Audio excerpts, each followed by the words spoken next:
Hello, welcome to ಅಜ್ಜಿ ಅಡಿಗೆ YouTube channel. ಇವತ್ತು ಚಿಕನ್ ಚಾಪ್ಸ್ ಮಾಡೋದು ಹೇಗಂತ ತೋರಿಸ್ತೀವಿ. ಬೇಕಾಗಿರುವ ಸಾಮಗ್ರಿ: ಅರ್ಧ kg ಚಿಕನ್, ಈರುಳ್ಳಿ ಅರ್ಧ, ಎಣ್ಣೆ. ಒಂದು ಪಾತ್ರೆಗೆ 2 ಸ್ಪೂನ್ ಎಣ್ಣೆ, ಈರುಳ್ಳಿ, ಚಿಕನ್, 1/4 ಟೀ ಸ್ಪೂನ್ ಅರಿಶಿನ ಪುಡಿ, ರುಚಿಗೆ ತಕ್ಕಷ್ಟು ಉಪ್ಪು ಹಾಕಿ ಒಂದು 5 ನಿಮಿಷ ಚೆನ್ನಾಗಿ ಬೇಯಿಸಿ.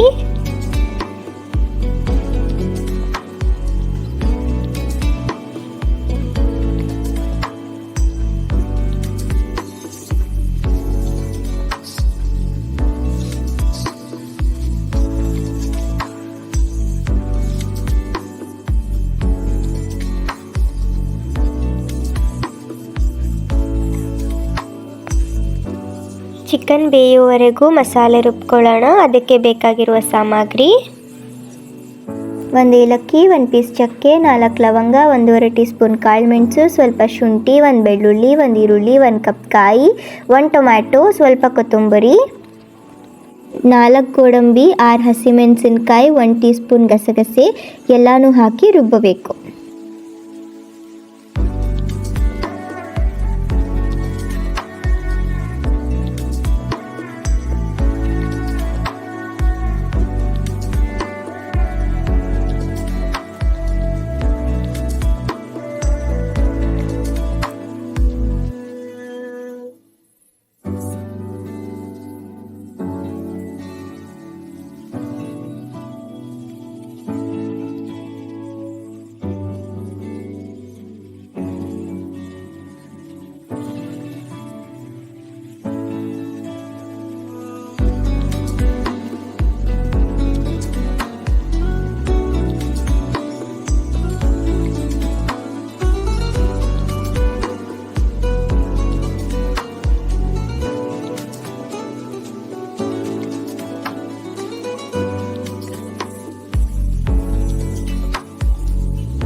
ಬೇಯ್ತಾ ಇರೋ ಚಿಕನ್ಗೆ ರುಬ್ಬಿದ ಮಿಶ್ರಣ ಸೇರಿಸಿ ಚೆನ್ನಾಗಿ ಕುದಿಸಿ.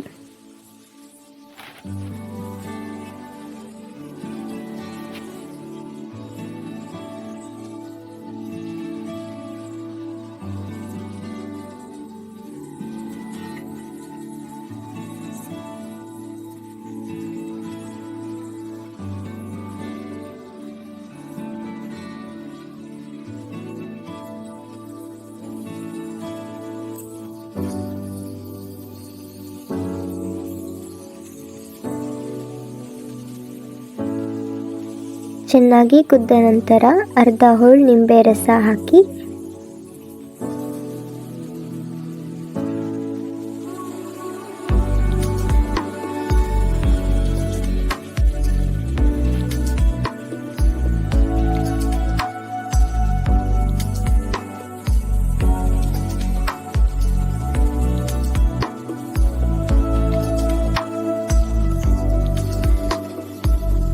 ಈಗ ಚಿಕನ್ ಚಾಪ್ ಸವಿಯಲು ಸಿದ್ಧ.